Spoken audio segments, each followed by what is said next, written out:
Para los viejos es cerveza gratis. Hola, ¿qué tal? Buenas, ¿qué tal? Bienvenidas, bienvenidos. Muchas caras nuevas hoy. Todas caras nuevas, excepto dos. ¿Tú quizás habías venido antes? Tampoco, no. Ah, bueno, bienvenidas y bienvenidos. Normalmente es verdad que hay más gente, pero bueno, hoy es Semana Santa y los fieles, nuestros fieles, no han venido ninguno. Antes agradecemos porque hayan venido aquí a conversar acerca de Cristo en vez de estar en el Vía Crucis paganos. Aunque el Vía Crucis es mañana, ¿no? Hoy se estaba haciendo la cena. No, ya han habido por toda España bastantes movilizaciones, digamos, eclesiásticas por todo el mundo. Por la Semana Santa. El cristianismo es bastante por todo el mundo, famoso. es verdad, por todo Quiero el mundo. contarte. Sí. Pues bueno, les contamos a los nuevos porque, pues nada, esto, cuando decimos los de la secta es que hay un grupo de personas que primero de tertulianos que luego se hicieron amigos, que vienen semana a semana religiosamente, y justo el día que hablamos de cristianismo, pues no vienen.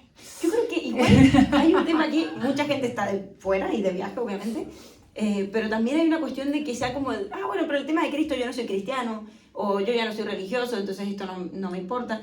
Y yo quería empezar un poco por ahí, ¿no? O sea, para decir que en realidad, aunque creamos que no somos cristianos, estamos sumamente atravesados por el cristianismo como discurso.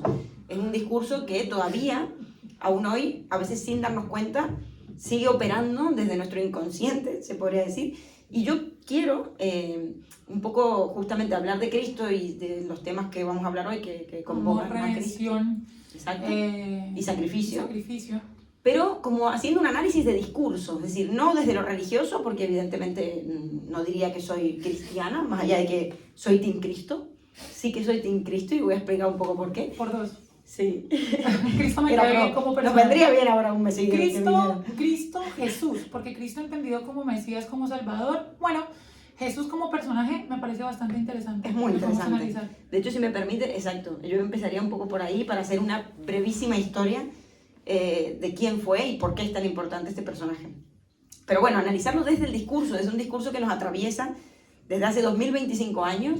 De hecho, hace 2025 años, un jueves como hoy, se celebraba la última cena. Exactamente. Que fue un jueves en la noche. Y somos como acá sí, me dijo mucha... ¿Quién será Judas? ¿Quién será Judas? Sí, y Pedro, que nos negará 3 veces antes de que cante el gallo. Pero luego fundará la iglesia, él será el padre de la iglesia, ¿no? Va a ser el primer papa. Sí. Y bueno, ¿por qué Cristo, no? Por Cristo Superstar, que era un poco también el título de hoy. ¿Por qué es tan importante esta figura, no? Y también en qué contexto surge y qué es lo que viene a decir, de alguna manera, para la época. Porque Cristo fue, de alguna forma, un síntoma de su época. Es decir, no surge de la nada, no surge porque sí. Había todo un trasfondo allí. De hecho, claro, Cristo, como saben seguramente, nace en Belén hace 2025 años, y en esa época ya se venía diciendo desde hacía tiempo que vendría la llegada del Mesías. Es decir, que vendría el Hijo del Altísimo al mundo. De hecho, es tan así que Herodes, que era el emperador de esa época, el rey, ¿no? de ese momento, manda a matar a todos los bebés menores de 2 años de Belén, porque quería evitar justamente esta llegada, ¿no? de esta persona que iba a ser tan influyente. Por eso María y José se van con el niño Jesús a Egipto y viven allí durante un tiempo. De la infancia de Jesús no sabemos mucho. De hecho, lo primero que se empieza a conocer de Jesús es a sus 30 años, o sea que es muy poco, de los 30 a los 33, todo lo que sabemos de Jesús es de esa época. Sí que se supone que era un gran lector un gran estudioso de la Torá, él era judío, ¿no? Cristo era judío, como sabemos, y esto es un dato importantísimo. Un hombre obediente y abnegado a su padre, o sea, aprendió del oficio de la carpintería durante muchos años. Exacto, sí. Y bueno, o sea, Cristo a los 30 años sí que empieza, cuando es bautizado, bueno, después de haber sido bautizado por Juan el Bautista, empieza a predicar la palabra en distintas congregaciones, ¿no? en su tierra. ¿Qué pasa? Que se empieza a ser muy popular, empieza a tener muchos seguidores. Los 2 primeros seguidores de Cristo fueron Pedro y Andrés, que era el hermano de Pedro. ¿Qué pasa? Que un día Jesús iba caminando por el mar, por la playa, y ve a 2 pescadores, que eran Pedro y su hermano Andrés. Y estaban pescando y les dice, pues venid conmigo, que os haré pescadores de hombres. Y los tíos dicen, bueno, no tenemos mucho mejor que hacer, vamos con este loco que nos lleve por ahí, porque tenía un discurso muy convincente. Recordemos que Jesús no escribió nada, era toda una enseñanza oral la que él hacía, ¿no? Entonces, bueno, se los lleva a ellos y así empiezan una comunidad. Es decir, empiezan a tener una comunidad. Esa comunidad se vuelve tan grande, la palabra de Cristo empieza a ser tan popular, de alguna manera. Aparte transcurren los milagros, ¿no? Que resucita a Lázaro, que de repente convierte el agua en vino, divide las aguas, multiplica los peces. No, la división de las aguas es de Moisés. No, Cristo convierte el agua en vino. Exactamente. Bueno, se me mezclaron ahí los milagros. Pero bueno, como que empieza a hacer todas estas cuestiones, empieza a hablar mucho de Cristo, y un buen día, a sus 33 años, dicen, vamos a ir, como iban siempre, porque la Pascua es una celebración judía. Pascua viene del Pesaj, que es Cordero. En esa celebración, en la cual se celebraban la liberación de Egipto, la liberación del pueblo de Israel de Egipto, y se juntaban todos en Jerusalén a hacer un sacrificio de Cordero y comer todo el pueblo junto.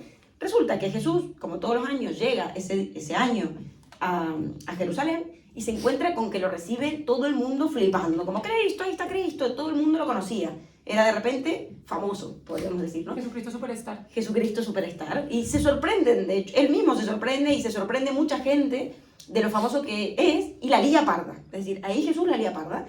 Creo que también se empoderó un poco y dijo, ostras, tengo bastante poder de alguna manera, y fue cuando se conoce esta famosa escena de que empezó a sacar a sogazos a los mercaderes, porque se da cuenta que justamente la Pascua se había convertido en una celebración, bueno, en donde predominaba mucho el comercio y donde había un detrimento de la palabra. Por eso es que es interesante analizar a Cristo como el Salvador, o el que viene a recuperar la espiritualidad también de la época y la oración. Por eso cuando lo saca a los mercaderes les dice, habéis convertido mi casa de oración en una cueva de ladrones, porque todo se había convertido en un comercio salvaje. Por eso para mí la época de Cristo es similar a la época de ahora.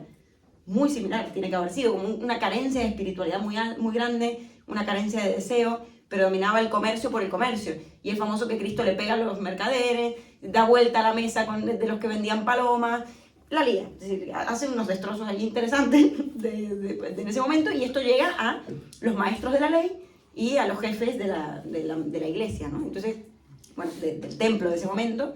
Y allí estos dicen, hay que atrapar a este hombre porque está loco y porque tiene ya demasiado poder y es un don nadie. Básicamente esto era lo que les molestaba. Entonces empiezan a perseguirlo, pero ¿qué pasa? Tenía el pueblo de su lado, Cristo, y por eso no lo podían atrapar, porque decían, si lo atrapamos la liamos, porque el pueblo está del lado de él. O sea, Cristo iba, imagínense, todas las mañanas a predicar al templo, y la gente madrugaba para ir a verle. O sea, todo el mundo iba a verle a Cristo, todo el mundo iba a escucharlo. Entonces tenía mucho poder en ese momento. Entonces no sabían cómo atraparlo, y ahí es cuando entra en escena Judas, que pacta con ellos por 30 monedas de plata, la entrega, ¿no? Entregarlo. Y se entrega un día como hoy. Pero justamente es el pueblo quien finalmente lo condena, porque cuando estaban, no sé si lo recuerdan, cuando estaban a punto de crucificarlo, o sea, era una complicación matar a Jesús del personaje que se estaba convirtiendo, así que preguntan al pueblo, ¿lo sacrificamos o lo absolvemos o qué hacemos? Si el pueblo, sacrifíquenlo. O sea, de alguna forma, si bien había unos seguidores, también había unos detractores, y se vuelve bien interesante como esta figura de Jesucristo. Pero antes, que también lo quiero empezar a hablar, dime. Es que hay miles de paréntesis que hacer que me parecen importantes para analizar el mito, si se quiere, en minuciosidad, ¿no? Es cierto que esa noche, un jueves como hoy, después de la última cena, Cristo dice, voy a ir a rezar al Monte de los Olivos, como iba todas las noches, se va allí, y él ya había alertado en la última cena que esa noche alguien lo traicionaría, y antes de que cantara el gallo, alguien lo negaría 3 veces, que era Pedro. Él se va a rezar al Monte de los Olivos, y los discípulos, sus amigos, dicen, llevamos espada, hagan lo que quieran. Y va al monte, y ahí lo encuentran los maestros de la ley y toda esta gente con Judas, ¿no? Que Judas le va a dar el beso y Jesús ya sabe que está entregadísimo. De hecho, esa noche Jesús llora. Esa noche hay una gran angustia de Jesús, porque sabe que va a morir y que lo van a entregar y que ha sido traicionado. Bueno, y después Judas también se angustia precisamente por lo que hizo, ¿no? Y se suicida, eso también sería interesante. Eso no lo sabía. Vale, esto es importante también. Entonces, a partir de esa noche que lo capturan, lo llevan con el Tribunal Supremo de ese momento, los maestros de la ley, los sacerdotes, que dicen, este hombre hay que condenarlo. ¿Pero por qué lo condenan? Si no había hecho ningún pecado. De hecho, Poncio Pilatos, porque después de hablar con los sacerdotes, que sí lo condenan, lo mandan con Poncio Pilatos, que era el, digamos, gobernador, ¿no? de la provincia de Judea. Lo envían con él, y él lo declara dijo, este hombre no ha hecho ningún delito. Es decir, ¿de qué? ¿De qué lo vamos a Él culpar? lo pone de cara al pueblo para que el pueblo decida. Claro, ahora, ¿y cómo el pueblo, esta es la pregunta, pasó de justamente ir a todas las mañanas a escucharle, de tenerlo como el gran ídolo del momento, el gran orador, a condenarle y a preferir liberar a Barrabás y no a Cristo? Exactamente. Y aquí hay algo importante Que con un asesino, Barrabás. un ladrón. ¿Quién era Barrabás? Claro, porque Poncio Pilato dice, chicos, miren, yo no lo voy a condenar, hagan lo que ustedes quieran, se lo entrego a ustedes, hagan lo que quieran. Entonces ahí el pueblo dice, no, liberen a Barrabás. Prefieren liberar a Barrabás. ¿Quién era Barrabás? Barrabás viene de Barabá, que significa el hijo del padre. Es decir, que de alguna manera Cristo y Barrabás cumplían un poco la misma misión. Los dos se definían como hijos de Dios, como hijos del Padre. Pero ¿qué pasa? Barrabás era un revolucionario de la época que luchaba contra el Imperio Romano. Entonces es por eso, y aparte luchaba con violencia, es decir, había cometido homicidios, había matado gente, en pos de liberar al pueblo, o de salvaguardar, digamos, al pueblo judío contra los romanos. Pero digamos que tenía un poco esa trayectoria, no era cualquier persona. Entonces la gente prefiere, digamos, a alguien que, al igual que Cristo, era revolucionario, pero un revolucionario, digamos, más bien violento y no pacífico, como era Cristo, que, bueno, en principio no le había hecho mal a nadie y por eso no pudo ser condenado por Poncio Pilato. Y una de las cuestiones que estaban ahí también en juego es que él a sí mismo se hacía llamar rey. Es que esto es la condena. Exactamente. De hecho, en la cruz le ponen el rey de los judíos. Y creo que esto hay que analizar.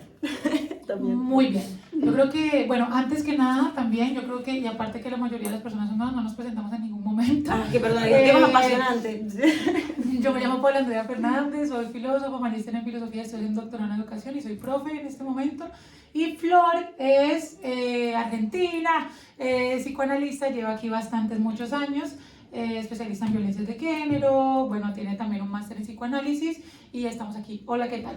Yo considero importante, y ya como para relacionar ya con Cristo como personaje, hoy de hecho quiero darle como una vuelta de tuerca, porque normalmente nosotros cada vez que pensamos en filosofía y pensamos en Dios, pensamos como en una negación de, entonces se nos viene a la cabeza un Nietzsche, se nos viene a la cabeza un Sartre, se nos viene a la cabeza de alguna forma como la crítica a los valores judío-cristianos, y yo creo que aquí sería interesante pensarnos no en términos de cristianismo, sino en términos de Jesús como personaje, como lo hemos enunciado en este momento. Jesús, y no solamente Jesús, sino muchos otros grandes revolucionarios han pasado por el mismo proceso. De hecho, Sócrates fue el gran Jesucristo de la filosofía, lo hablábamos la otra vez en clase.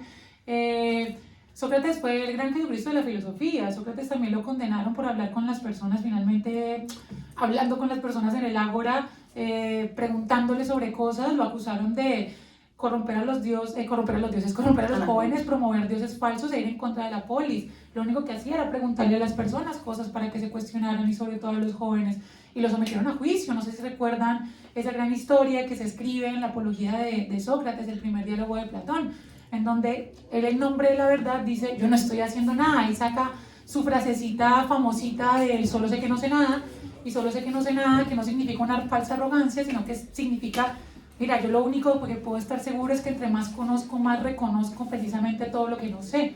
Y ahí dice, yo no estoy promulgando nada más que simplemente hacer preguntas.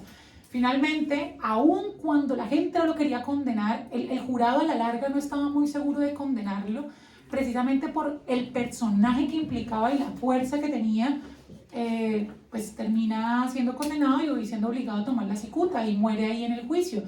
Cuando antes un amigo de él, que de hecho es el diálogo siguiente, que se llama Critón o el deber, le dice, porque a Sócrates, yo no sé si recuerdan esta parte de la historia, a Sócrates le dicen, mira, o sea, el jurado no quería realmente condenarlo, o sea, estaba como asustado, como, pues pucha, Sócrates, yo no estoy haciendo nada malo, madre, yo solo estoy haciendo preguntas.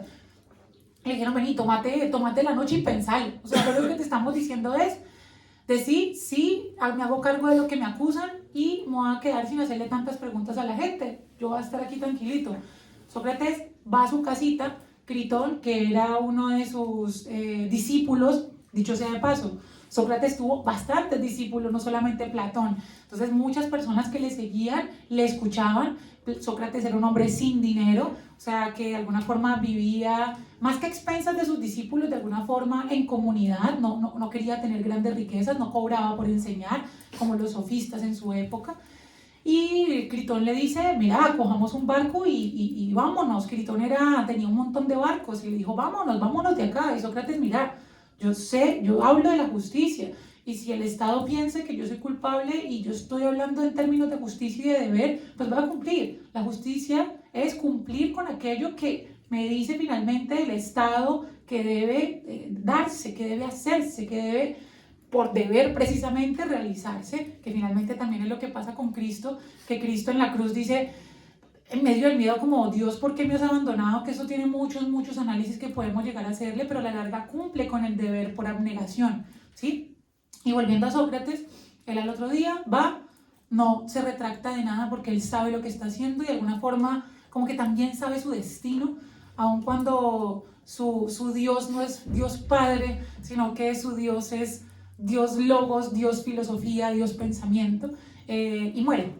Y marca también un antes y un después, tanto que los filósofos antes se les llama hasta presocráticos, y marca un antes y un después en la filosofía, y marca un antes y un después como marca la figura de Jesucristo de abnegación, sacrificio, amor. ¿Qué es lo interesante de un personaje como Jesús? Aparte de tantas cosas, con Jesús lo va a hablar este filósofo Immanuel Levinas, que quiero hablar un poco. Con Jesús aparece la noción de perdón. El perdón antes no existía en la literatura, de hecho. Cuando nosotros leemos literatura homérica, perdón, o sea, perdón, el perdón estaba,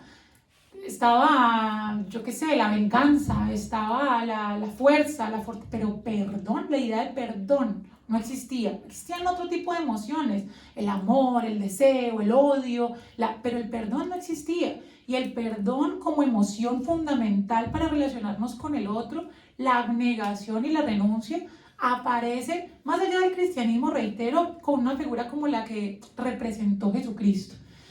Y con eso quiero hacer una distinción en etimologías que me parece muy interesante, y es la palabra amor no tiene una génesis más que ella misma, o sea, de hecho su raíz latina es amare y amar es amor, pero se relaciona con otras palabras, como no tiene una raíz más que ella misma, o sea, amar es amar.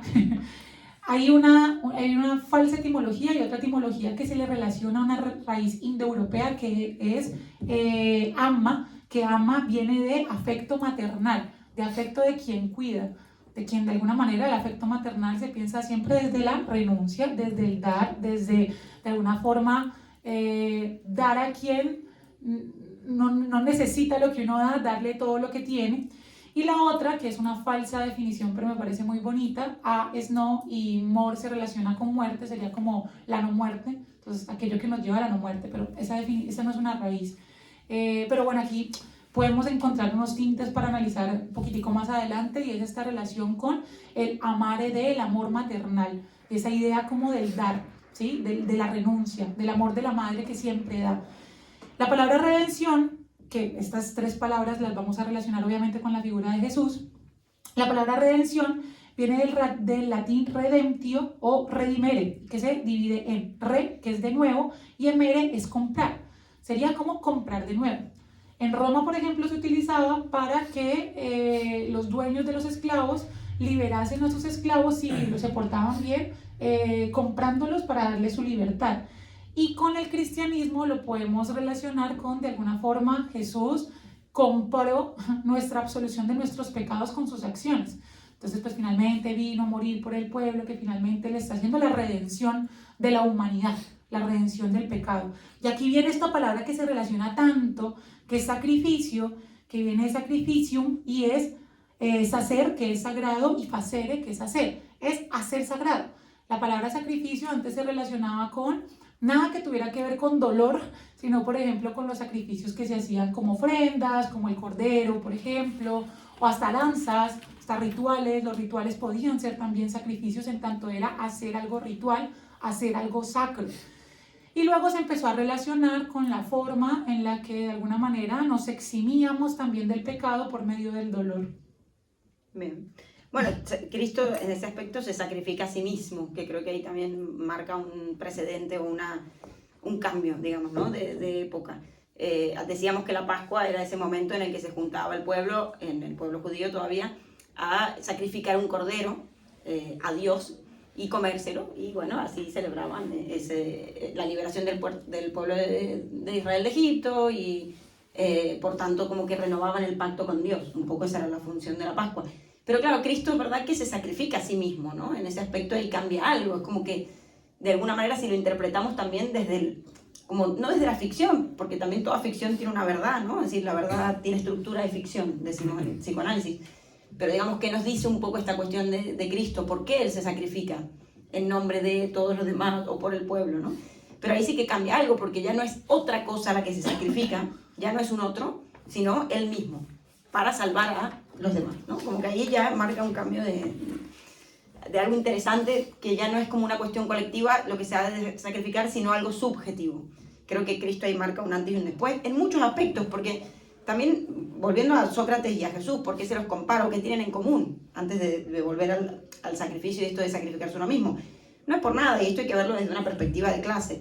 Sócrates y Jesús eran pobres, y por algo también los condenaron a los dos. Es decir, porque eran unos don nadie, no eran hijos de, ¿no? O sea, si hubiese sido el hijo del emperador, del rey, del sacerdotísimo, el que sea, no pasa nada con que le esté hablando a la juventud, con que tenga mucho poder y esté hablando en la calle, ¿no? O que tenga seguidores. Pero eran dos personas que venían de la humildad. Es decir, eran dos, Jesús, como dijo Pau, era hijo de un carpintero, y Sócrates era un señor del pueblo. Y era un hijo de una partera, o sea, una comadrona. De una comadrona, que nunca hablan del padre de Sócrates, siempre hablan de su madre, y que precisamente él hablaba de la mayéutica, que es el ejercicio de extraer verdades por medio de pregunta, como el ejercicio de su madre. Decía, yo ayudo a parir verdades, así como mi madre ayudaba a parir la vida. Claro, yo creo que hay algo ahí que el pueblo a veces no soporta, y es el hecho de que uno, justamente del pueblo, uno más, no uno que viene de arriba, ¿no? Y esto es algo que yo creo que hoy en día tenemos que deconstruir un montón, porque seguimos idolatrando a los ricos. O sea, sí, luchamos contra el capitalismo, el neoliberalismo y todo lo que queráis, pero la verdad es que seguimos idolatrando a los ricos. Pero Katy Perry se fue ahorita nomás al espacio, maldita sea. No, qué horror, eso te juro. O sea, qué horror, esa noticia me dio mucho horror, ¿no? Y justo, mira, está bueno traerlo, porque esto justo pasa en esta Semana Santa, ¿no? Donde invocamos un poco ahora estos valores cristianos que algo nos trajeron, y que está bien que Nietzsche después los refutara, y también me gusta Nietzsche y apoyo mucho a la moral, bueno, la deconstrucción de la moral cristiana, pero me parece que hoy es interesante retomar un poco por qué Cristo vino o irrumpe en esta época, ¿no? La época de Cristo era justamente como esta, pasaban cosas irrisorias, como alguien que nos iba al espacio, pero bueno, algo así similar, ¿no?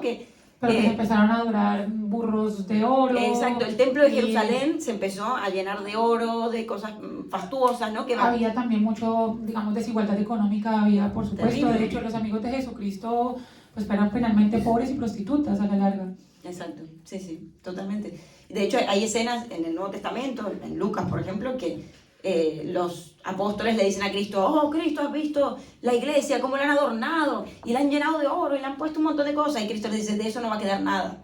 Es decir, tranquilos que de eso en pronto no va a quedar nada. Todo eso será derribado. Lo que queda es otra cosa. Y acá creo que es lo interesante también de Cristo. Lo que trasciende es otra cosa. No es lo material, ¿no? O sea, siempre Cristo va a estar haciendo hincapié en esto. De hecho, cuando Cristo es interceptado por el diablo, ¿no? Tentado por el diablo en el desierto 3 veces, y logra salirse con la suya, digamos, o bueno, ser fiel a su palabra y a su padre, pero bueno, a su propia palabra, el diablo en un momento le ofrece todos los bienes, tipo a los Fausto, ¿no? Como en el libro de Fausto, toma toda la riqueza que quieras, toma todos los bienes materiales del mundo, con tal de que deje de predicar ese discurso tan inmaterial, espiritual y del amor, etc. Y Cristo le dice, no, gracias, o sea, esto no me interesa, ¿no? Siempre iba diciendo que lo material no le importaba en una época donde lo material había cobrado una importancia desmesurada, ¿no? Y bueno, acá nos remite un poco a esta cuestión también, sí, del amor, del sacrificio, pero digamos que también de la comunidad, es decir, de sacrificar algo del orden de lo individual para realmente volver a conectarnos como comunidad a través de la palabra, de la oración. Y aquí hay una cuestión importante, y la palabra es sagrada. La noción de sacrificio como algo que de alguna manera libera la agresión. Hay un etólogo que es este señor, Conrad Lorenz, que Conrad Lorenz es el padre de esta teoría del apego. Las cosas que uno ve en TikTok, apego evitativo, apego seguro, apego, bueno, estas cosas vienen de acá, de un etólogo que voy a contarles un poquitico de qué va para ahorita relacionarlo con esta idea de sacrificio, que este libro es bien interesante, que aquí de hecho empieza a hablar de esta cuestión del apego. Se llama Sobre la agresión, pretendido del mal. Conrad Lorenz estudió muchísimo a los gansos y se dio cuenta que cuando un ganso nacía, seguía a lo primero que veía moverse, porque finalmente era aquello que de alguna manera le brindaba algún tipo de seguridad. Entonces no seguía solamente a mamá gansa, sino que seguía a una llanta de bicicleta, seguía a unas botas de zapato y seguía a una persona. De hecho hay una peli de eso, ¿no? Que le enseñan a un ganso a volar. Bueno, en fin, es una peli súper vieja. Pero entonces, de alguna forma se da cuenta que el apego es finalmente la relación que tenemos buscando algo seguro frente a un cuidador, ¿sí? Digamos, esto es lo que hace muy famoso a Conrad Lorenz. Pero también lo que lo hace famoso es que empezó a relacionar muchas cosas del comportamiento animal con el comportamiento humano. Por eso salen también las teorías del apego. Y una de las que habla, por ejemplo, en este libro, es que nosotros tenemos una cuestión de una agresividad que parece un poco biológica innata. Yo estoy bastante en contra del innatismo, pero de alguna forma, como humanos, parecemos tener algo que como que parece como una energía, el psicoanálisis le llamaría como una energía pulsional, algo que está como ahí, que de alguna manera quiere ser como liberado. Entonces, no sé, por eso quizás nos guste también ver las cosas de la UFC y ver la gente dándose en la cara, y por eso uno ve una pelea en la calle y uno va ahí con crispetas a comprarse el chisme a ver quién se pegó. Como que hay algo de nosotros que está ahí como, dale más duro, ¿sí? Y Conrad Lorenz a eso le llama la agresión. Él dice que la agresión se canaliza por medio de los rituales. Entonces nosotros hacemos todo tipo de rituales para canalizar esa agresión, rituales de todo índole. Por ejemplo, en el reino animal hay un tipo de rito que se llama el rito de sumisión, que es cuando de alguna forma un animal dice ante otro como me rindo y baja la cabeza, o sea, como que baja su cuerpo completamente para que pues, el otro no lo mate, ¿sí? Esto en relación con nosotros, de alguna manera nosotros hacemos este tipo de sumisión cuando hay una relación de poder. Pero asimismo, nosotros de alguna forma nos reunimos para sacrificar algo, ¿sí? Por ejemplo, un cordero, por ejemplo, algo que de alguna manera tenga que ser, que enfoque de alguna manera toda esta energía pulsional. De esto también habla otro señor que se llama René Girard, que este sí es filósofo francés, que habla sobre el chivo expiatorio. Y él dice que a lo largo de la historia nosotros hemos encontrado chivos expiatorios que de alguna manera tenemos que asesinar, que representan todo lo bueno en ocasiones, que de alguna manera tenemos que sacrificar para que toda la humanidad libere toda esa tensión precisamente que tiene. Y lo encontramos en muchos lugares. Cristo es la gran figura del chivo expiatorio de la humanidad. De alguna manera, él como que reseteó la historia de la humanidad precisamente canalizando toda esa agresividad. Por eso también podemos pensar que se migró de emoción del pueblo que de alguna forma lo seguía, pero luego busca precisamente su sacrificio. Él de alguna manera representaba todo lo que se suponía que como humanidad nos podía llegar a salvar, ¿no? Como personaje, o sea, el amor, el poner la otra mejilla, el quien esté libre de pecado que tire la primera piedra, la humildad, o sea, perdonar a las, bueno, la idea de perdón, pero por lo menos perdonar a una mujer que podía haber sido, pues que había sido infiel, que aquí fue donde nace lo de quien esté libre de pecado que tire la primera piedra. Una mujer la iban a matar a pedradas porque le había sido infiel a su esposo y ya estaba cubierta completa para ser apedrada, que eso hasta el sol de hoy sigue sucediendo. Y le fueron a pedir consejo a Jesús porque la ley de David, que estaba en el Antiguo Testamento, en la Torá, los 5 primeros libros del Nuevo Testamento tienen las leyes de la iglesia supuestamente, que son Génesis, Número, Deuteronomio, Levíticos y Éxodo. Ahí están las leyes, sobre todo en Levíticos. Y ahí estaba que una mujer tenía que hacer apedrada si era infiel a su esposo. Y él dice, mira, y él narra esa historia, esa parábola es muy bonita porque él está ahí como haciendo como figuritas en la arena. O sea, yo me lo imagino sentado en el piso y el tipo está ahí como todo distraído. Le llegan, ve Jesús, ¿qué hacemos con esta mujer? ¿La matamos o qué? O sea, eso dicen las leyes. Es que ahí y él, mátenla, bueno, pero quien esté libre de pecado que tire la primera piedra. Claro. Y todo el mundo dice con la piedra en la mano. Total, y creo que acá hay un tema muy interesante y es que Cristo cambia una manera de entender la ley o al menos de relacionarnos con la ley, ¿no? Es decir, Es cierto que el pecado ha existido, en esa época todo el mundo gozaba demasiado, ¿no? De comercio, un comercio salvaje, no se tenía en cuenta lo otro, era cualquier cosa en ese aspecto, había muchas condenas, si alguien infringía la ley se lo castigaba con la muerte, se lo crucificaba, porque no fue el único crucificado de la época, o se lo enviaba, yo qué sé, a la hoguera, lo que fuera, o sea, había mucho castigo. Cristo viene a decir que el hecho de cumplir la ley no tiene tanto que ver con una cuestión de obediencia a una ley a través del miedo o del castigo, sino que en realidad podemos cumplir la ley a través del amor y desde una cuestión más bien desde una entrega, ¿no? Es decir, entregarnos al otro, pensar en la comunidad, pensar que de alguna manera el otro también está sufriendo y también tiene sus angustias como las tiene uno mismo. Entonces generar como una cuestión más empática y más de cumplir la ley por una cuestión de empatía, de cariño y no una cuestión de miedo y de persecución. O sea, en ese sentido creo que marca un cambio totalmente diferente, ¿no? Él siendo el Hijo de Dios en la tierra, como se nombraba y por lo cual fue condenado, podía empatizar con todo el mundo y de alguna manera igualó un poco a la humanidad, en el sentido de que no había jerarquía, ¿no? Hay un momento en la última cena en la que los discípulos le dicen, bueno, pero dinos cuál de nosotros es el más importante. Dice, no importa quién es el más importante, que nadie es más importante que nadie, el más grande es igual al más pequeño, el más pequeño es igual, es decir, no hay jerarquías. Puso a los mismos discípulos a lavarle los pies a los otros, diciendo precisamente que no. Él iba con los leprosos, ¿no? También, y le lavaba los pies a los leprosos, y compartía con la gente enferma, y se vinculaba con todo este tipo de personas que en esa época, claro, nadie quería ver, que estaban justamente aislados en prisiones o en centros específicos para esto, ¿no? Entonces, hay algo ahí de igualar a la comunidad, que es algo muy contemporáneo, si queremos, ¿no? Contemporáneo en cuanto a la idea de la intención, porque no se ha hecho todavía, pero sí de derribar estas estructuras tan verticales, tan jerárquicas, que en ese momento predominaban todavía bajo las leyes de la Torá, de bueno,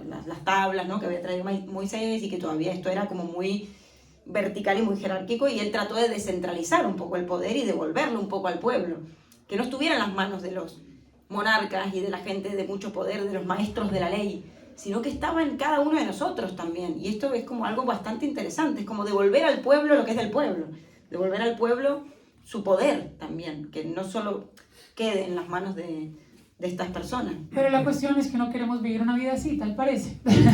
Porque todo suena muy bonito, pero, y aquí no hemos nombrado, lo hemos hecho muy voluntariamente porque estuvimos en una charla hace poco sobre Nietzsche y sobre la muerte de Dios y los nuevos metarrelatos sobre la ética y demás. Pero aquí es innegable y es importante hablar un poco sobre, digamos, esta moral que cae. ¿Qué pasa? Hemos aquí hecho una oda a Jesucristo y que parece que estamos evangelizando y no, porque la cuestión aquí es lo que nació después de Jesús. Jesús era judío. Eso es la iglesia, pero eso es la iglesia y lo que se hizo. Claro, la iglesia que nace con Jesús, con Cristo y el cristianismo y todo lo que viene, todas las religiones abrahámicas que nacen con Abraham, que fue el primer gran patriarca. El gran patriarca y el primero que hizo el que iba a hacer el gran sacrificio, no sé si saben, ¿no? Él iba a matar a su hijo Isaac, porque Jesús le dijo, mata a tu hijo más amado, y cuando lo iba a matar dice, no, detente, pues ya sé esta fe que me tienes. Y de alguna forma el cristianismo se funda sobre la idea de las enseñanzas de Jesús, pero a la larga vimos que sucedieron cosas pues antagónicas a la que proponía Cristo como personaje, ¿no? O sea, vemos un Vaticano lleno de oro, vemos a unas estructuras jerárquicas bastante establecidas, vemos a una iglesia homófoba, racista, clasista, que de alguna manera hizo que muchos se distanciaran de la fe católica precisamente porque ya el mensaje de Dios amor parece que cae y solamente está el Dios castigo, el Dios, y que esto es interesante porque en el Antiguo Testamento y en el Nuevo Testamento es como dos dioses como diferentes, porque el Antiguo Testamento es el Dios como agresivo y violento, el Dios que manda una inundación, el Dios que quema todo Sodoma y Gomorra, el Dios que hace que pide que sacrifiquen a tu hijo preferido, el Dios de estas cosas.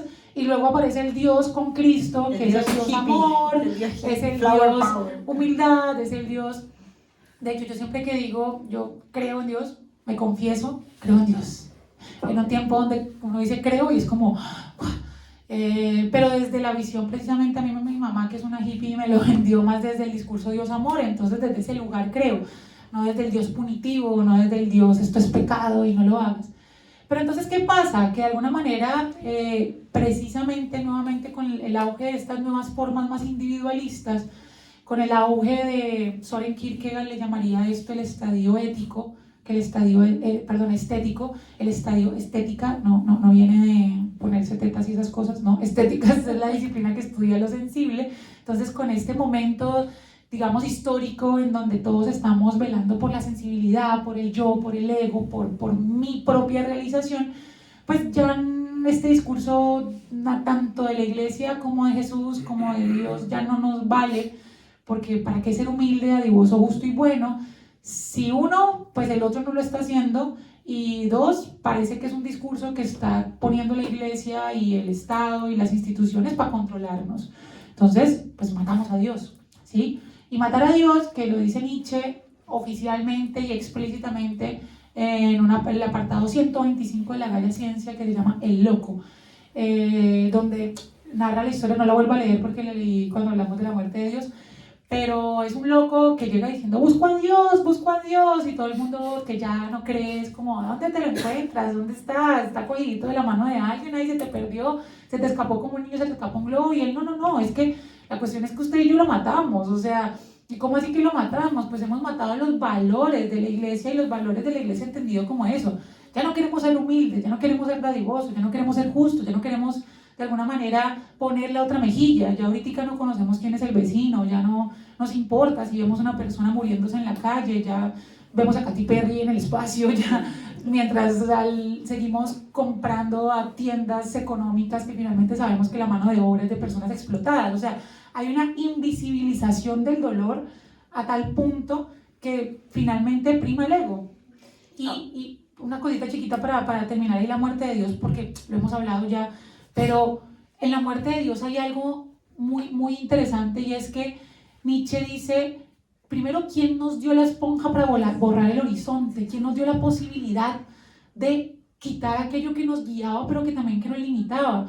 ¿Quién sacó a la tierra de su sol?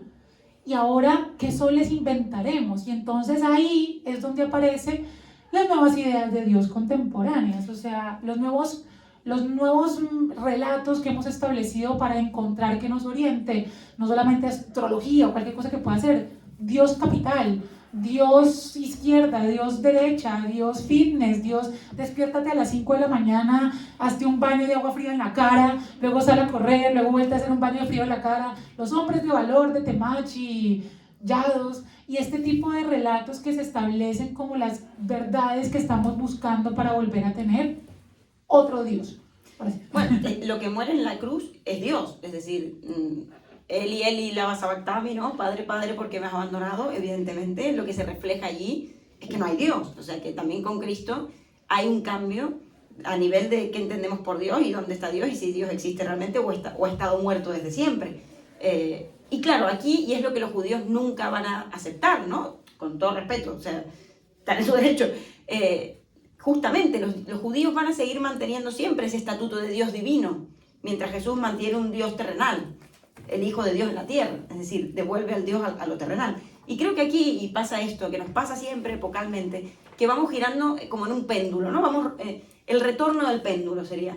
En una época de optimismo y de comercio salvaje, pasamos a una época donde de repente ser pobre es lo mejor que nos puede pasar. A ver, chicos, a ver, no hay unos puntos intermedios, no hay punto intermedio. Pero sí es interesante verlo en contraste y hacer una división un poco de las aguas y ver que el judaísmo como religión se sostiene en un optimismo judío bastante marcado, en el cual siempre Dios es divino, es inalcanzable, está allá arriba en el cielo y nunca lo veremos porque está más allá de todos y yo soy el que soy, y Él condensa todas las identidades y definiciones que pueden haber. También existe el ideal, un ideal, Dios como ideal, y no solo el ideal de Dios, el ideal de la tierra prometida, el ideal de siempre está en el futuro, de alguna manera puesto. Hay como una especie de, bueno, también el foco o el valor está puesto en la abundancia. Mientras más tienes, el protestantismo viene un poco desde aquí, mientras más tienes, más cerca estás de Dios. Y fíjense, todo lo opuesto aparece en el cristianismo. En el cristianismo nos aparece un cierto pesimismo medio schopenhaueriano, se podría decir. Bienaventurados los pobres, que de ellos es el reino de los cielos. Mientras menos tengas, más cerca estás de Dios. Es decir, mientras más pobre seas, más cerca estarás de Dios. Y evidentemente, mientras más sacrificios hagas, más cerca estás de Dios. ¿Cómo se contrastan las dos religiones es muy interesante. Yo no creo que haya ninguna correcta, es decir, tampoco, no soy cristiana, digo soy Team Cristo porque justamente hay ciertos valores que creo que estaría bueno recuperar y que en esta deconstrucción del cristianismo tan necesaria que hizo Nietzsche y que hemos hecho hasta cierto punto, hay algo que nos podemos quedar, ¿no? Y que tiene que ver con ciertas cosas que hemos nombrado hoy. Pero tampoco la cuestión cristiana al extremo, porque nos lleva a un punto de angustia insoportable, de sentirnos culpables todo el tiempo, de vivir sufriendo, darnos al otro en demasía, ¿no? Y perdernos a nosotros mismos. Entonces creo que lo interesante sería poder, lo de siempre, y que es muy difícil, que Aristóteles ya lo proponía, encontrar el punto medio. El justo pero medio. que no nos sale, es como muy difícil. Yo creo que, no sé. Yo Digo, creo a que nivel sociedad, ¿no? Porque hoy estamos como sí, otra vez en yo el creo que otro lado estamos del en tema. un tiempo en donde el individuo se ha hecho tanto que ha eliminado toda negatividad entendida como otro, ¿no? O sea, en filosofía, negatividad no es ser negativo, no es ser ay, no tan negativo que amaneciste hoy, y positividad no es ay, tan positivo, no, negatividad es todo aquello que sea otro, todo aquello otro, y positividad es, digamos, las ciencias son positivas, en tanto son exactas, nos dan cuenta de algo fáctico, algo real, algo que se puede describir, ¿no? Para que cuando digo positivo y negativo no piensen que estoy hablando en términos coach.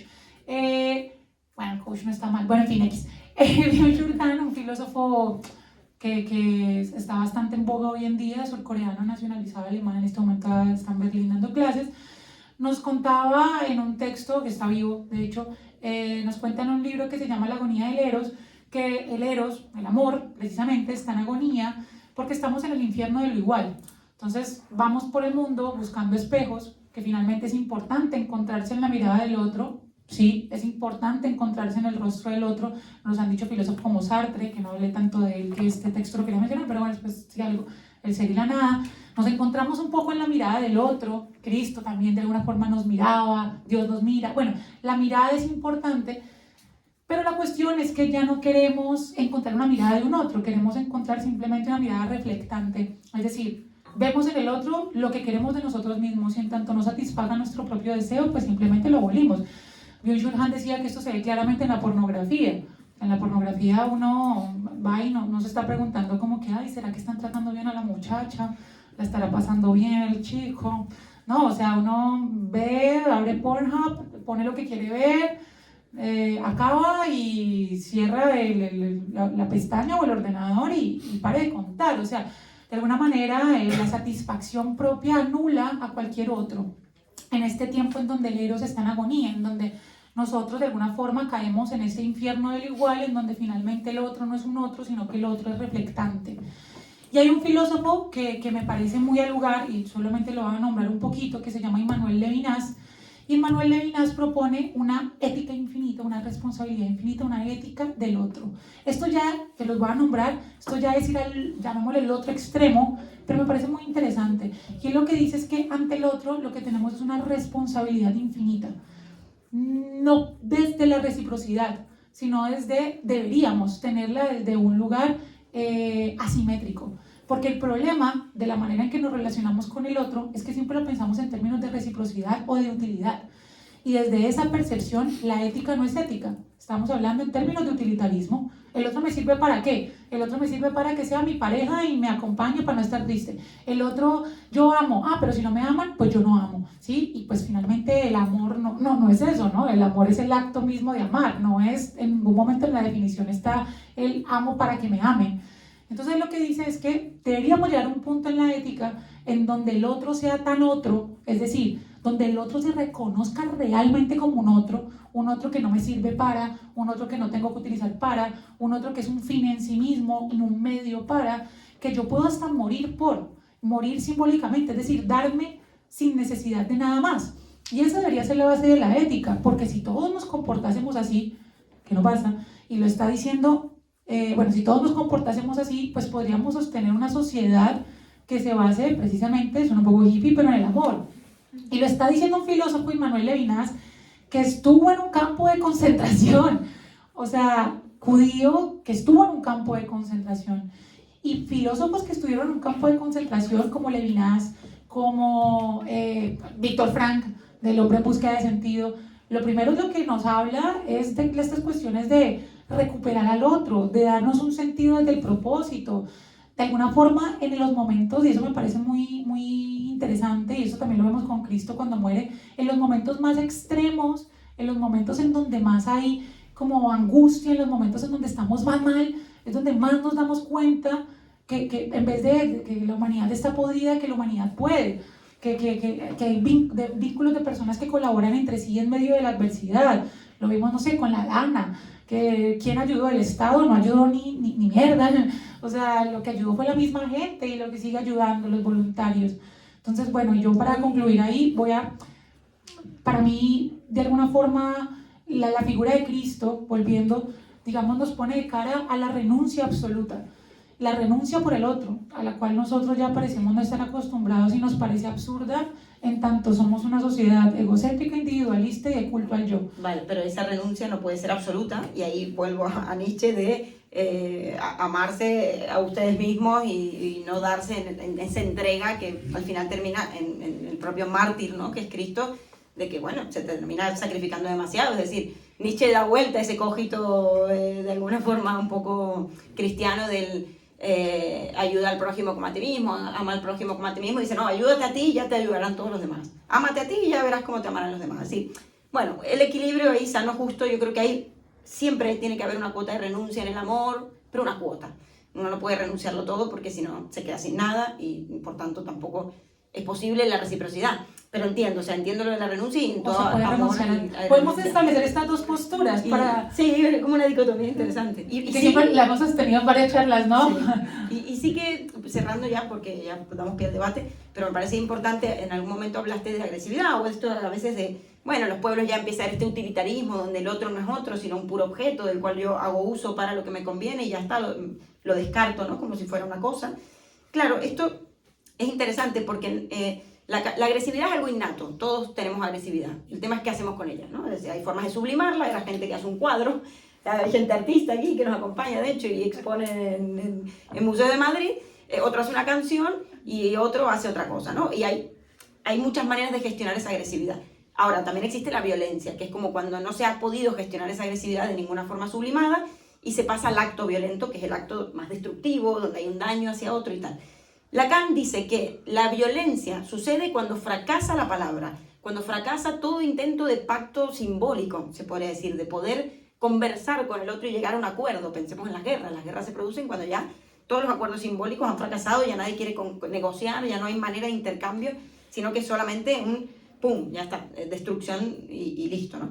Entonces, claro, Cristo acá nos convoca un poco a esto, que en épocas, exacto, en épocas donde hay mucha agresividad, mucha violencia, y mucho utilitarismo, fracasa justamente la palabra. Hay un detrimento de lo simbólico, hay una falta de oración, habéis convertido mi casa de oración en una cueva de ladrones, y evidentemente hay un puro intercambio de objetos. Hay una falta, un usufructo. Una pérdida de los rituales, una pérdida de Exacto. lo que significa congregarse ante como un mismo objetivo y una misma idea, no solamente rituales religiosos, rituales de toda índole, un reunirse.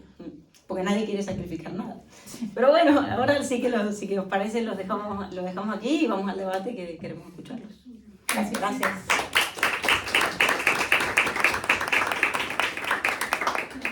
Bueno, como muchos son nuevos, la dinámica es la siguiente. La dinámica es, pues nada, quien quiera hablar, pues, pidiendo la palabra lo hace.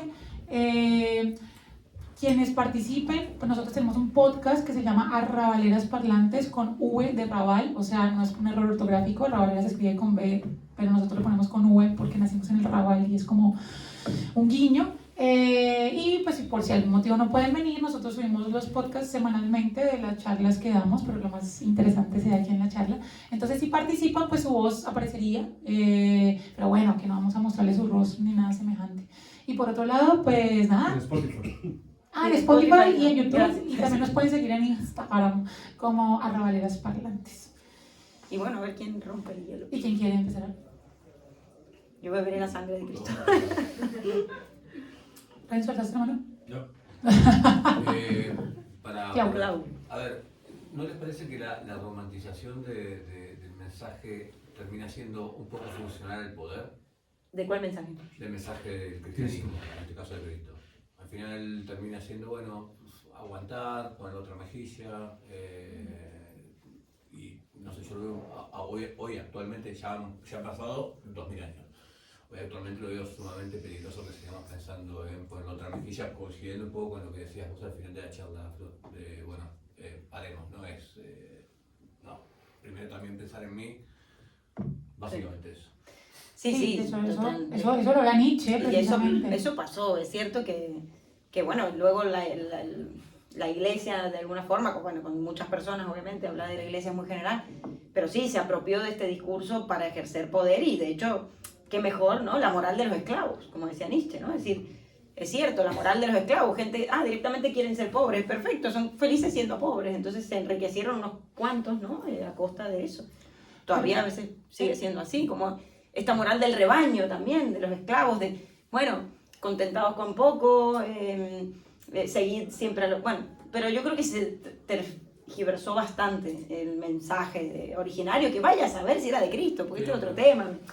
Qué sé yo leía ayer y para estos días, esta semana, mucho a Lucas, ¿no? Y hay unos textacos de, supuestamente, como unos guiones de Cristo tremendos, que es obvio que nadie puede haber tenido esa memoria para escribir literalmente lo que Cristo, vaya a saber qué ha dicho Cristo. No, y aparte... Pero fue lo que entendieron de lo que dijo Cristo y lo que se escribió de eso. La Biblia como la conocemos, la Biblia cristiana, porque todas tienen diferentes textos, o sea, por ejemplo, la que tenemos es más o menos en el siglo V fue que fue publicada, pero cada una tiene una diferente, o sea, lo que más sé coincidencia es el Antiguo Testamento, pero el Nuevo Testamento, Mateo, Marcos, Lucas, Juan, Hechos, Romanos, 1 y 2 Corintios, Gálatas, Efesios, bueno, todos los demás, todo eso es de otra gente, de hecho. O sea, se cree que los únicos que escribieron realmente libros del Nuevo Testamento fueron Marcos y Pedro. De resto son como compilaciones de otros. De hecho, era poca gente, si no me equivoco, Lutero, que viene mucho después de Cristo, es quien hace llegar la Biblia a la gente, a la población, de alguna manera, porque eran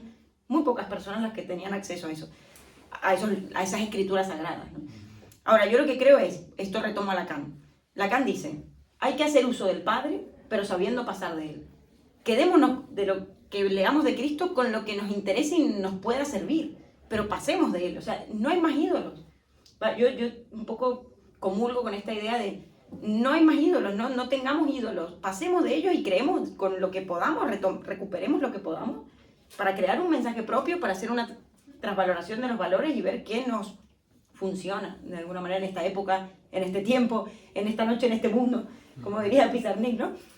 Pero no tomarlo literal, y obviamente era una persona, entonces como que debe haber tenido errores, debe haber tenido miles de fallos y por tanto, tanto él como muchos otros líderes, oradores, no nos podemos quedar con su mensaje como si todo hubiese estado bien, ¿no? Y también que cristianismo, una cosita chiquita, que es que cristianismo y Cristo son otra cosa, ¿no? Son cosas bastante distintas, y de hecho Marx decía que una de las superestructuras de una de las, digamos, de las instituciones que nos regulan, que es la religión, nos vence la falsa conciencia de un porvenir, de algo mejor, precisamente por la idea de bienaventurar a los pobres porque ellos es el reino de los cielos, así que muérase pobre, y eso de alguna manera funciona para el patrón, sí, funciona para las dinámicas del capitalismo, pero es que, por ejemplo, las propuestas de Cristo eran bastante comunistas, o sea, eran bastante de la equidad. Entonces, obviamente, si utilizamos esta postura de quien está en el poder dice, bueno, sacrifíquese, pues claro, porque finalmente quien está en el poder se sostiene en el poder. O sea, yo, por ejemplo, hablo más, cuando hablo de esta renuncia y esto, digamos, es como con el trato con otro humano como humano. O sea, como que nosotros parece que hemos olvidado que hay algo que está más allá de la puerta de nuestra casa. Como que de alguna forma como que se nos olvidó que existe un mundo y lo vemos solamente a través de la pantalla. Y me parece que eso precisamente es porque estamos en este infierno del igual que le nombraba Dejan, y que de alguna manera el yo se ha vuelto como tan preponderante y tan abarcador que no existe ningún otro. Y eso es la pérdida de la ética. Y finalmente, digamos, algo que hemos nombrado aquí es que Jesús, pues el mensaje era precisamente, existe un otro, mira al otro, o sea, mírale la cara al otro, existe un otro. Y eso es lo que me parece a mí interesante, que se haya utilizado como un discurso para la dominación, evidentemente, pero ese y todos, porque quien quiere el poder quiere sostenerse en él a cualquier costo. Hay dos palabras, una aquí y una allí. Bueno, es que Cristo en realidad no tenía nada en contra de la riqueza. A Cristo le invitan a cenar, la última cena se la paga un seguidor, un pedazo de cena con 12 colegas, oye, que no está mal, ¿eh? cuando se muere, se sortea la capa, eso es que es una capa valiosa, que se cree que se la regaló un comerciante, y Cristo la aceptó. El tema, lo único que Cristo te pedía, así como detalle, es que abandonaras todo y le siguieras. Eso es lo único que te pedía. En María Magdalena hay estudios que han dicho que era una comerciante, y que era una comerciante que le había subvencionado la vida con los apóstoles y su palabra, que no era una prostituta como luego se ha denigrado la figura de María Magdalena. ¿Qué pasa? Que luego está es que no me sale el que se cae del caballo. ¿Quién es el que se cae del caballo? Que viene la palabra de Dios en un soldado y se cae del caballo. Pablo, gracias. Pablo llega 30 años más tarde. Y Pablo no conoce a Cristo. Sí, es verdad, Pablo de Tarso escribe después. Pero Pablo quiere hacer la religión mainstream. Y entonces dice, ¿qué hago? Lo difundo entre los mayoría, que son los pobres, y claro, la única pega que tenía es que los judíos hacen la circuncisión. Y para convertir a la gente, no podía hacer la circuncisión, porque decías, a ver, ¿quieres ser cristiano? No, qué mono. Si pusieron, no quiero. Si es un momento, mira ahí, te corto. No. ¿Seguro? Paso. Y entonces lo cambiaron por el bautismo, porque claro, el bautismo era mucho un vaso de agua encima y muchísimo más cómodo, ¿no? Incluso luego ya te hago un batisterio ahí con tus velitas, buen rollito. ¿Vale? O sea, que todo estaba como disfrazado, está bien. Esto por un lado. Y luego que a Cristo murió, porque cuando hicieron el juicio, el Senadrín, que era el equipo ahí de judíos, la iglesia judía, los que mandaban, los sacerdotes judíos, le decían, ¿tú eres el rey? Como habías dicho tú.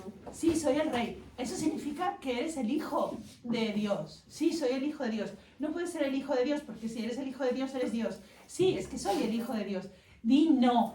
No, yo soy el hijo de Dios. Entonces, claro, estaban como muy confundidos de cómo vas a ser el hijo de Dios, entonces no puedes ser Dios, pero entonces cómo vas a ser Dios en la tierra, no sé qué, te matamos, fin de la historia. ¿Y por qué pasa Cristo a la historia y no pasa otro de los miles de sectas que había en ese momento, que había un montón? Pasa porque Él resucitó. Entonces cuando Él resucita, que no resucita, que ven visiones ahí los apóstoles, el Pentecostés, y están ahí todos fumados y bebiendo en una hoguerilla, y entonces ven ahí unas formas y dicen que es Cristo aunque le metan los dedos.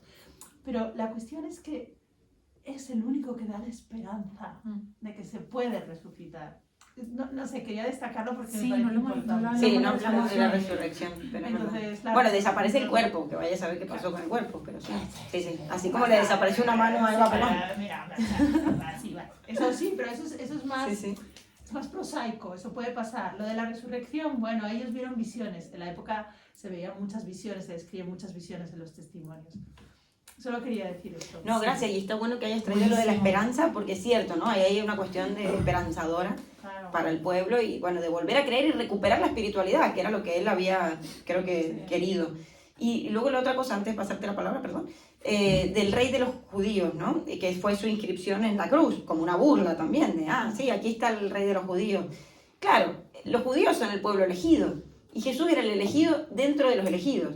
Y eso no hizo mucha gracia. Y fue ese el recurso que utilizaron los maestros de la ley para volver al pueblo en contra de Cristo, porque el pueblo podría haber salvado a Cristo, pero no lo salvó. Y esta era la cosa, les daba un poco en el ego, o vaya a saber, bueno, también es, yo qué sé, entendible de algún modo, pensar que porque él, uno más de un montón, era el elegido, ¿no? Y bueno, ahí está la cuestión que no se le perdonó, esta cuestión del por qué él. Pero excelente punto. Ahora de él se la llamaba hijo de redención. los hombres también, pero bueno. Sí, ya ve. Pero esta idea de la redención me parece fundamental, de la redención, de la promesa, de la esperanza. O sea, de alguna forma, como las religiones todas, de alguna forma nos ponen en el lugar de la esperanza, ¿sí? De algo, un asidero del cual poderme aferrar para dar un sentido. Finalmente estamos en busca del sentido en tanto queremos encontrar un horizonte y es muy difícil sabernos libres, genera bastante angustia. Pero digamos que un nombre, o sea, porque normalmente quien brindaba la esperanza era Dios, o cualquier Dios con todos los, no sé, Ahura Mazda en el sarvatrismo, Brahma en el hinduismo, quien fuese, pero que fuese un hombre, sea, que fuese una persona que estuviese en la tierra sufriendo todo lo que sufrían los mismos humanos y de alguna manera nos vendió, nos propuso la idea de hay algo más que esto, hay algo más que todo el dolor que tenemos en vida, porque existir genera sufrimiento y dolor. Yo iba a hablar de Schopenhauer y no lo hablé lo suficiente. Nos genera dolor, y que nos traigan esa idea pues genera como mucha paz. Sí, muy importante. Gracias. Adelante.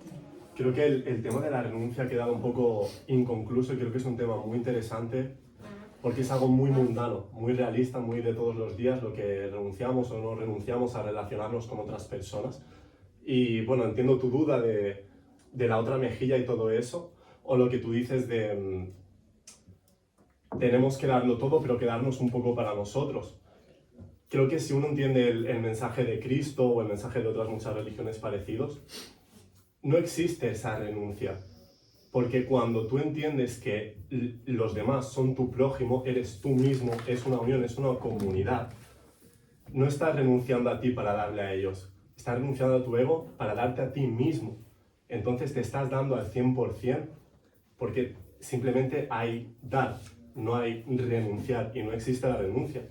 A lo que hay que renunciar es al ego. Por ejemplo, lo que dices de la otra mejilla, no es poner la otra mejilla en el sentido de haz conmigo lo que quieras. Es poner la otra mejilla de, por ejemplo, imagínate que tu pareja hace o dice X que trigger tu ego, no sé cómo se dice en castellano, lo siento, que a tu ego le abre una herida, ¿no? Poner la otra mejilla es renuncio a mi ego, sacrifico mi ego y voy a estar en calma, voy a estar en sabiduría, en paz, para que tú puedas ser y para que tú no te sientas mal, por así decirlo, y eso es poner la otra mejilla, no es dejarse hacer todo lo que de esto. Creo que, no sé si queréis profundizar un poco más en vuestro tema de la renuncia, ¿qué opinas realmente de renunciar a todo, pero no a todo? Porque se queda un poco como ahí, o tu punto de vista que es como contrario, pero tampoco te has expresado. Sí, yo le hago mucho hincapié a la renuncia absoluta. De hecho, me parece preponderante, fundamental para una relación realmente ética. De hecho, eso hablaba bastante Immanuel Levinas, y es, el otro es infinito. Si consideramos que el otro es otro, y cuando yo digo que el otro es infinito, que suena un poquitico medio abstracto, es como que el otro es inabarcable a mí. O sea, por mucho que yo te defina, te ponga un nombre, te describa, te diga, tú eres más inabarcable que esa definición que yo doy de ti, porque esa definición solamente da la posibilidad de que yo te aprecie en la palabra, de que yo te aprecie en la definición que doy de ti. En tanto soy capaz de reconocer que el otro es infinito, infinitamente otro, soy capaz de darme al otro en su infinitud, ¿sí? Aparte, digamos, precisamente no es tanto ni sacrificio ni renuncia, es la idea de que Levinas hablaba de algo que se llamaba la mirada del otro. Si yo reconozco el rostro del otro, si yo reconozco el rostro del otro, no rostro como una cara, sino rostro como hay un otro completamente otro que puede estar necesitando de mí, al cual yo puedo ayudarle, si lo reconozco así, soy capaz realmente de darle un lugar, su lugar, no el mío. El problema precisamente de la ética contemporánea, que Levinas de alguna forma da cuenta que eso es una ética utilitarista, es que el otro ya no es un otro, sino que el otro es un medio para. Entonces se piensa en términos de renuncia, en términos de, ay, ¿yo por qué voy a darle a él si yo necesito para mí? Entonces, no, yo te voy a dar de este pedacito de lo que me sobra, yo qué sé, tengo una bocata y te voy a dar lo que me sobra porque no tengo hambre, no te voy a dar precisamente el bocata para que tú comas. Entonces, de alguna forma, dentro de esa lógica, no se piensa en el dar realmente, digamos como en el completo dar. Y ¿qué pasa también esto? Que esto hace lógicas, digamos, lógicas en relación con el otro, lógicas reactivas. Entonces yo solamente actúo en relación con el otro en tanto él se relaciona conmigo. Entonces si el otro, el ejemplo que tú diste, ¿no? Entonces si mi pareja se pone mal y se pone violenta, pues entonces yo me pongo violenta con mi pareja. Y así, pues ojo por ojo, diente por diente, pues todos nos quedamos ciegos y tuertos. Esa ley del talión que aparecía inicialmente con ese Dios malvado y agresivo que no aparece en el Nuevo Testamento. Pero esta nueva propuesta de Jesús, esta nueva propuesta de alguna manera del amor, pues no tiene esa lógica, no tiene la lógica de alguna manera, la lógica reactiva que podemos llegar a tener en relación con el otro cuando el otro se vuelve un objeto de nuestro deseo y no se vuelve el otro como otro. Bueno, exacto, desde el psicoanálisis lo que vemos es, por ejemplo, esto, ¿no? Que en un principio el niño, el bebé, se podría decir que tiene simplemente un amor muy narcisista, donde él es atendido, él recibe, él está completo en un ideal de fusión de amor donde no necesita pedir demasiado porque todo le es dado, pero hay un momento en el que tiene que renunciar justamente a una cuota de narcisismo para ser reconocido por el otro, es decir, él también tiene que empezar a dar, que es la edad, en la etapa anal, se puede decir que es verdad, yo trabajo con niños, esto se ve todos los días de la vida. En la etapa oral, que son los primeros 2 años, el niño solo recibe, digamos que le tapan bastante la boca, le dan la leche, el pecho, le dan leche, le dan la mamadera, el niño no pide nada, no puede ni hablar, todavía grita y ya está. Pero a partir de los 2 años es el otro el que le empieza a pedir, normalmente que empiece a hacer sus necesidades en otro lugar, que ya tiene que dejar el pañal a los 3 años, aproximadamente se da. Las etapas del desarrollo psicosexual. Exacto, son las etapas del desarrollo, totalmente. Es el otro el que le pide. Ahora, ya no es solo todo para ti. Se terminó esa etapa narcisista, ahora tú también tienes que dar. Y ese dar, en ese dar, es que se va el niño a introducir en la sociedad. Es decir, él tiene que renunciar a algo para ser reconocido por el otro y ser aprobado o ser al menos, bueno, entrar en el lazo social. O sea que de entrada el hecho de ser seres civilizados implica renunciar a algo de ese narcisismo originario. De hecho, esa renuncia es el coste a pagar por ser seres sociales. Por vivir en sociedad tenemos que renunciar a todo soy yo, es decir, a todo es para mí. Que a veces igual hay gente que no renuncia y ahí están, ¿no? Elon Musk, bueno, este otro, no sé, Bezos, ¿sí? Todo para ellos, soy todo para mí, la nave espacial. Claro, como que todavía siguen haciendo bebés en la etapa oral, pero con 50 años, no sé. Pero bueno, digamos que la misma sociedad nos pide esa renuncia. Ahora, yo creo que es una renuncia parcial, porque si uno renuncia a todo, que eso también lo vemos, se convierte en un mártir. O sea, si no renuncias a nada, sos un narcisista. Si renuncias a todo, te convertís, o un sádico. Y si no, te convertís en un mártir. Entonces yo creo que es el punto intermedio del dar y recibir. Es que nada se gana sin perder algo al mismo tiempo. Y esto lo vemos en cada relación social, incluso las de amistad. Porque las de la pareja ya entramos en terrenos más escabrosos, ¿no? Pero en las amistades incluso, ¿no? Renunciar a qué, yo qué sé, renunciar a algo, no sé. Es el cumpleaños de mi amigo, pero ese día me quiere ir al cine. Bueno, tengo que dejar de ir al cine porque para mi amigo es importante que yo esté. Por ejemplo, ¿no? Entonces son actos de gestos de amor que uno da y en los cuales renuncia a una cierta parte, pero en pos de ganar otra cosa también. También dentro de las lógicas del deseo también. Exacto, porque el deseo también implica esa renuncia, ese perder una parte. Y lo que decías al principio me hacía acordar un poco, en Alemania, yo viví un verano allí, y me daba gracia que la gente respetaba la ley aun cuando no había nadie que los viera para que la respetaran, y no lo hacían por ellos mismos, lo hacían yo creo, por saber que en ese respeto, en esa renuncia de puedo cruzar en rojo, pero no lo voy a hacer porque hay una ley que me dice que no, es por el mantener el orden social, es por mantener una especie de paz comunitaria. O sea, de decir, si yo transgredo esto, voy a alterar el orden de las cosas, que no digo que esté bien, pero digo, como que hay una cuestión de querer mantener una cierta cohesión social que está por encima de la individualidad. No sé, lo dejo ahí porque tampoco es la respuesta, pero si quieres seguir. No, está bien, gracias. Pero sí, quizás nos quedó más por... No, lo único, cuando se habla de renuncia o no, es que es un concepto un poco complejo, pero para mí la consciencia es infinita y el ego es finito. Por eso la consciencia siempre puede dar y el ego es como no puedo dar. O sea, si doy me voy a quedar sin, como un juego de suma cero. El que entienda eso pues lo entiende y el que no, no. Es una visión bastante budista. Pero sí.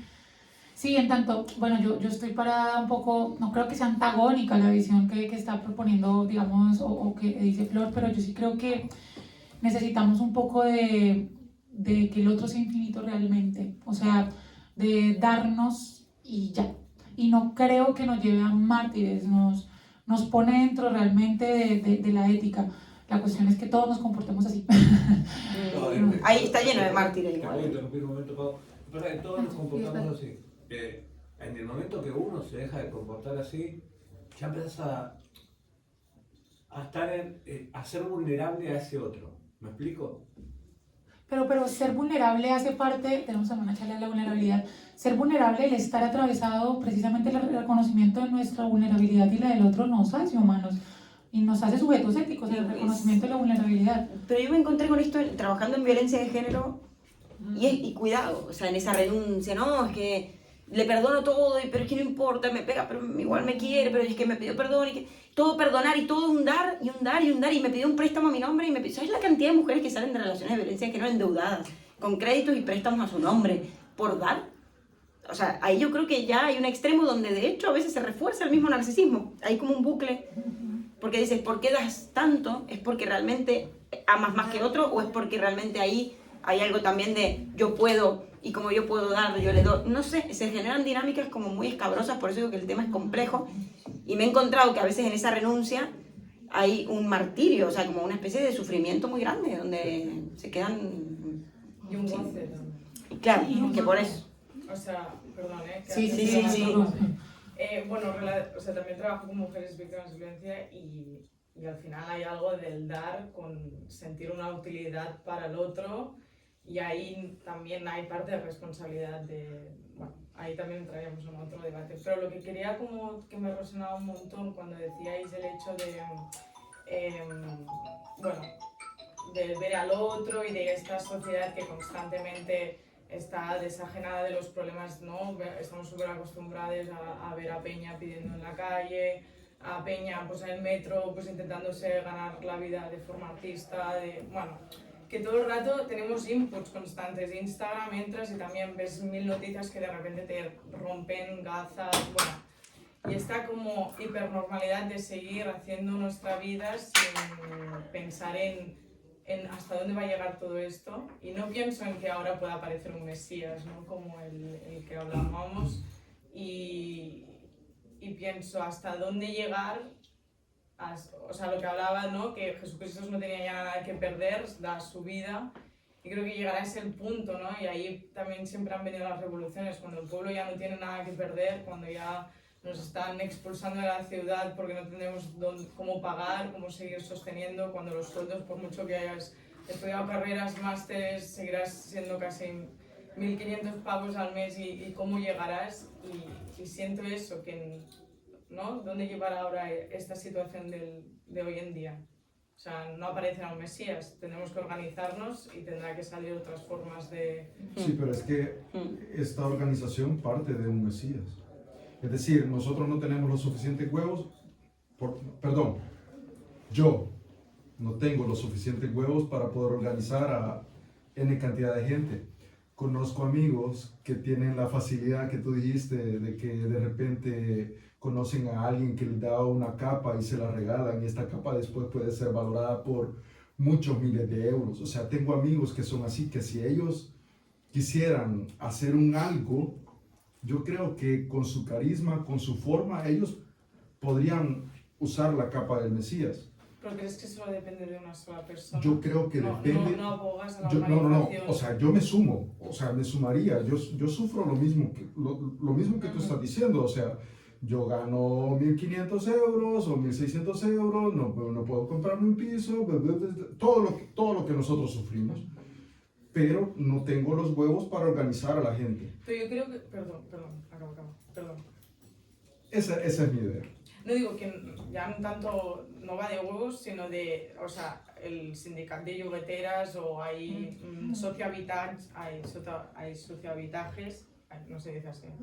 Bueno, viviendas sociales que se están organizando para ver cómo llegar a solares que sean de acceso público. Bueno, todo un rollo que realmente existe la organización, y aunque cueste, porque no estamos, yo creo, acostumbrados a estar en asamblea, en generar estos espacios, que es, por cierto, que guay, que muchas gracias. Qué guay, sí. De poder hablar así, de escuchar a otros. Entonces, creo que es más una falta de costumbre, porque hemos seguido como un ritmo de vida súper individual y de mirar solo el bien propio, que de atreverse, que quizás es un día simplemente participar en alguna asamblea de tu barrio, de tu sindicato de vivienda.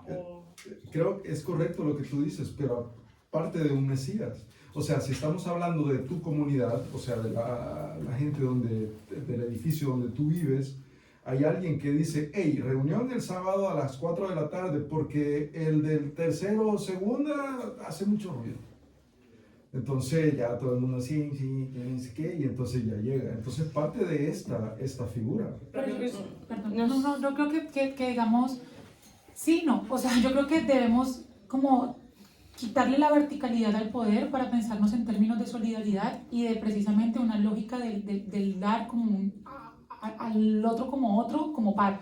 O sea, tenemos unas lógicas de poder muy desde la idea de la verticalidad, de simplemente hay un otro que nos puede organizar y que nosotros no podemos llegar a estructurarnos entre nosotros porque no tenemos poder. Y bajo esas lógicas, yo voy a sumar algo aquí que puede resultar un poquitico polémico, pero bajo las lógicas de yo no voto, yo no participo, porque todo es igual. O yo no voy a la mani, o yo no... ¿Cuántas voy a la personas éramos el mani. otro día en la concentración? 10, sea, pelagatos, cuando todos estamos afectados por la vivienda. Entonces dices, bueno, evidentemente no es un problema. Yo me imaginaba a los Pero sí, terratenientes, no sé cómo se les llama, los grandes tenedores, riéndose de que éramos ahí 20 personas, cuando en realidad, bueno, al parecer no. Ni siquiera nos podemos organizar, que creo que es el problema de siempre, que no nos podemos organizar. Hay dos problemas. Lo que dijo Marx, que el pueblo nunca se puede organizar, no sé por qué motivo cuando somos tantos los que estamos afectados y tan pocos los que no. Y por otro lado, que seguimos idolatrando, sí hay mesías, para muchos Messi es un mesías. No, para muchos Elon Musk es un mesías.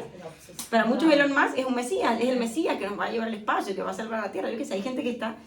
Como que de alguna manera esto de seguir idolatrando a la gente de poder, a los ídolos, que Jesús lo dice en los salmos muchas veces, de ven a estos grandes oligarcas venir con sus trajes fastuosos, no sé qué, y se quedan ahí prendados como, uy, algo tendrá, por algo será lo que es, ¿no? Y es como que en esa cuestión nos quedamos ahí muy fijados y en vez de apoyarnos entre nosotros, nos quedamos idolatrando a gilipollas. Y esto pienso porque algo tanteo del psicoanálisis, sin yo ser nada de, o sea, saber tanto, pero digo, idealizamos al otro por el hecho de que lo hacemos inalcanzable y por eso también nos posicionamos en un lugar de, bueno, pues si es que yo no voy a llegar a ese punto, entonces me quedo y lo sigo y es más cómoda esta posición. Claro, es mucho más cómoda la posición No, de como seguir a un de- otro que pensar por sí mismo. O sea, Pero es el que tiene recursos. pero todos podemos tenerlos. Pero O tú sea, también se los das, tú le das ese poder pero es que también. fíjense, Sí. o sea, bueno, hay alguien que tiene los recursos y maneja medios de comunicación. Si vamos hacia lo básico, es alguien que sacó las copias para pegarlas en la comunidad y que yo me diera cuenta. Sacó de su bolsillo, lo puso, tuvo los recursos para poder hacerlo, tuvo los recursos y las ganas. Esta otra persona que nosotros que estamos hablando en este momento tiene los recursos para poder contratar N cantidad de personas y que organiza a 100 personas, organiza a estas otras 100 personas y va hacia adelante. Es que, bueno, hablando desde yo podría tener muy buenas ideas, me gustaría poder hacer muchas cosas, pero, o sea, me podrían seguir 5 personas. Pero para esto ¿qué si estamos te siguen hablando- 5? O sea, mi pregunta es, ¿y qué si primero te sigue 1, 2, 3, 20 o 5 personas? O sea, yo creo que nosotros pensamos que los grandes cambios se hacen cuando, entonces vamos a coincidir, todo barcelonés va a coincidir en la marcha y entonces vamos a tumbar todo hoy. Yo lo que creo es que lo personal es político y cada una de nuestras acciones en particular nos llevan a lo que podemos llamar las grandes revoluciones precisamente porque la humanidad se ha dado a través de las luchas. Y yo lo que creo es que nosotros estamos un poco intentando romper las lógicas de la verticalidad que implica la idea del líder. Y estamos pensando en otro tipo de horizontalidad precisamente con estas comunidades de personas que se tratan de organizar para ayudarse de una forma... Ya no parecen haber caras tan visibles en ocasiones para poder ayudar. Lo voy a poner un ejemplo muy concreto, la Dana. O sea, sí, hubo voluntarios que se organizaron, pues claro, hubo como ciertas fundaciones que salieron y dieron cierta voz, pero a la larga tantos rostros que no tuvieron, o sea, tantas personas que no tuvieron rostro poniendo simplemente su cuerpo, sus manos y sus ganas de ayudar. O sea, yo sé que una lógica de la solidaridad y también creo que por mucho que, digamos, no sé, yo jale un gato nada más a algo, a ayudar a una persona que tiene hambre en la calle, yo jale a 2 gatos, no importa, o sea, lo personal es político. Nuestras acciones particulares generan grandes cambios. Yo fui a ayudar a la dama. Y había un alguien. Es que yo solito, si yo solito me ponía a jalar, a limpiar, es que no iba a pasar nada. Es más, hasta me podía pasar algo a mí porque yo no estaba organizado. Era muchísimo más fácil organizarse con alguien que ya tenía algo organizado. ayudar desde ahí, porque si hay más, es mucho más fácil. Bueno, en eso sí, Pero eso no y es un también Mesías. volviendo a lo que decías antes, exacto, como que no hay Mesías, ni va a venir ningún Mesías, cada uno ahí tiene la responsabilidad de ayudar o de contribuir en lo que pueda y en su pequeña revolución cotidiana. Porque es muy fácil también, es muy cómoda esa postura de ya vendrá alguien y redimirá al pueblo, ya vendrá alguien y se sacrificará por el resto. No, o sea, ya está, hay algo de uno que tiene que partir de decir, bueno, vivo en comunidad, si el otro está mal, de alguna manera esto también me repercute, y porque vivo con el otro. No vivimos solos en el mundo, en una caverna, vivimos con el otro. Y si el otro está mal, también yo estoy mal. Esto yo lo he vivido. Bueno, he pasado por muchos momentos de la vida. Ahora, por suerte, hace años tengo estabilidad y trabajo. Pero he pasado momentos en los que no. Y sé que pueden venir momentos en los que no. Y el hecho de que cuando tienes amigos, por ejemplo, tú estás bien y tienes amigos que están mal, tú no puedes estar bien.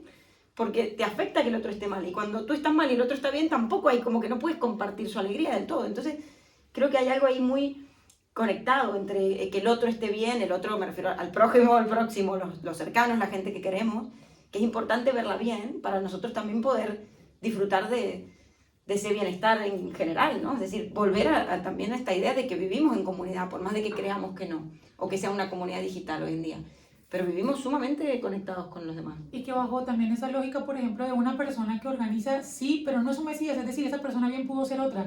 O sea, digamos, eso es lo que me parece tan interesante de unas lógicas un poquitico más desde la solidaridad que desde como esa idea de liderazgo, ¿sí? Porque un líder es ese líder y siempre lo va a hacer. Pero a mientras pesar que... de eso, hay unas personas que sí lo hacen y hay otras personas que no lo hacen, simplemente Sí, lo dejan sí. pasar. No, sí, claro, o sea, hay unos que siguen y otros que, pero de alguna manera, todas las personas, por ejemplo, en la manifestación, o sea, en esta manía pues para la baja, pues, y que se regulara todas las cuestiones que tenían que ver con la vivienda, claro, hay unas caras visibles, o sea, uno ve Instagram y hay unas personas que son las que aparecen en los videos y demás y esto, pero bien pudieron ser otras, o sea, es decir, no son Elon Musk, no son un gran personaje, son un sujeto de a pie que de alguna manera tiene una iniciativa y hay otros que de alguna manera hacen parte. O sea, yo lo que creo es que de alguna manera despojarse de esa responsabilidad de que bien puedo ser yo o no, o simplemente ayudar y estar al servicio. O sea, eso es lo que yo quiero hablar con la horizontalidad. Obviamente va a haber ciertas caras visibles, pero de alguna manera no son el gran rostro, no son el gran Mesías. No hay un beneficio. Y no hay un beneficio. De esa verticalidad de, yo me posiciono aquí como, soy la cara visible de pues, el sindicato, que obviamente hay portavoces, pero no luego van a programas y dicen, yo soy el super portavoz, hacerme caso, soy lo mejor. No, es simplemente un escogido pues, que seguramente asumió más responsabilidad en su momento. Sí, exactamente eso es lo que quería también llegar. Es como, ahí es donde hablo de la horizontalidad del poder y no de la verticalidad entendida como hay un gran personaje al cual todos seguimos, porque de hecho, si por ejemplo una persona que es un portavoz ante una necesidad colectiva se vuelve el gran personaje y hace política de eso, todo el mundo, epa, se echa para atrás. Porque claro, digamos, digamos, yo creo que para generar cambios en esta humanidad podrida, se necesita un poco más de horizontalidad y entender que todas nuestras acciones tienen un influjo ante un otro, de que lo personal es político. Igualmente, perdón. No, aunque no te miren. Sí, y No, con esto que cerramos. decía que al final, que exista una figura, un líder carismático, simplifica el proceso. Pero si no hay un caldo de cultivo donde ese líder carismático pueda Salir, emerger. exacto, por más que seas muy carismático, es que no vas a tener mucho. Cuando vos fuiste a ayudar a la Dana, corregime si me equivoco, lo hiciste por voluntad propia y porque considerabas que era correcto hacerlo. Y Sí. chapó por ti, tío, te aplaudo. Y aunque hayas sido el único que haya ido a ayudar, bueno, vos ya te puedes quedar tranquilo con que eso está. Después tendrán que replicar en el resto de la gente. Si aparece un tío o una tía que los nuclee en una organización, chapó por esta persona carismática que lo consiguió hacer. Pero si no hay un caldo de cultivo en la sociedad, como para, por ejemplo, lo de la vitacha, tampoco se puede hacer milagros, tampoco una persona hace milagros. Vamos a tumbar, esto es importante, vamos a bajar esos putos precios. No más, regulemos eso. No, es terrible, lo que está pasando es terrible. No Bueno, más. hoy esto ha sido un acto político de alguna manera, pero no político en el sentido de la política, pero político en el sentido de que hacemos polis acá mismo a través de la oración. Ojalá que esto no se convierta en una cueva de ladrones y sigamos practicando la oración, es decir, la palabra y compartir ideas desde el respeto, y aquí nadie es más que nadie, ni menos, sino que venimos a compartir y tratar de revolución es la palabra. respetar. Y yo creo que ahí sí que hay una gran revolución, en cada espacio, en cada conversación, en donde podamos escucharnos y intercambiar cosas, ideas y pensamientos, y bueno, hacer comunidad o seguir resistiendo, ¿no?, a justamente esta lucha contra la comunidad. Gracias, así que de verdad, y bueno, ojalá. Y nos vemos el próximo jueves. Gracias.